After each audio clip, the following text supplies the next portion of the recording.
Pemirsa, terima kasih Anda masih tetap setia bersama kami di program Seputar Aceh.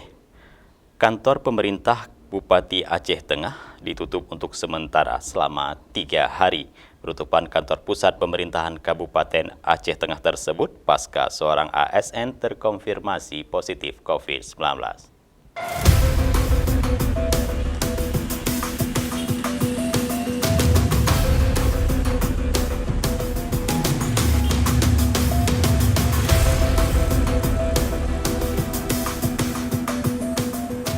Pasca seorang pegawai di tata pemerintahan Tapem MN 30 tahun yang berdinas di komplek perkantoran Bupati Aceh Tengah, maka layanan di kantor Bupati ditutup untuk sementara waktu sejak 12 hingga 14 Oktober 2020 mendatang.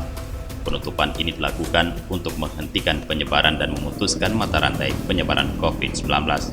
Pihak Satuan Tugas Penanganan COVID-19 Aceh Tengah telah melakukan penyemprotan disinfektan ke seluruh bahagian di kantor pemerintah Bupati Aceh Tengah untuk memutuskan mata rantai penyebaran. Penyemprotan juga dilakukan pada kantor DPRK Aceh Tengah yang berdekatan dengan kantor Bupati.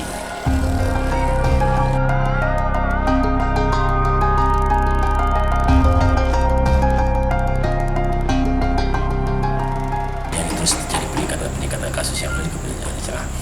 Nah, pada hari ini kita ada satu lagi pegawai dari tata pemerintahan Sedakap Aceh Tengah yang terpapar COVID-19.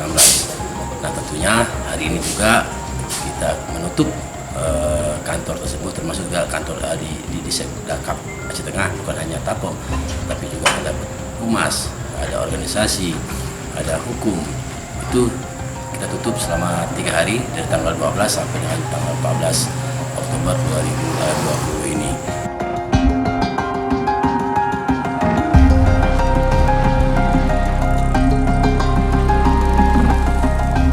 Sebelumnya sudah 7 kantor dinas di jajaran pemerintah Aceh Tengah ditemukan kasus positif COVID-19, yakni Dinas Syariat Islam, Pariwisata, Disduk Capil, Dinas Lingkungan Hidup, Disperindakop, BKP SDM, dan tenaga medis Dinas Kesehatan. Hingga dengan saat ini Kabupaten Aceh Tengah sudah ditemukan 112 kasus terkonfirmasi positif COVID-19 dengan 5 orang meninggal dunia. Dari Aceh Tengah, Tim Liputan Aceh TV melaporkan.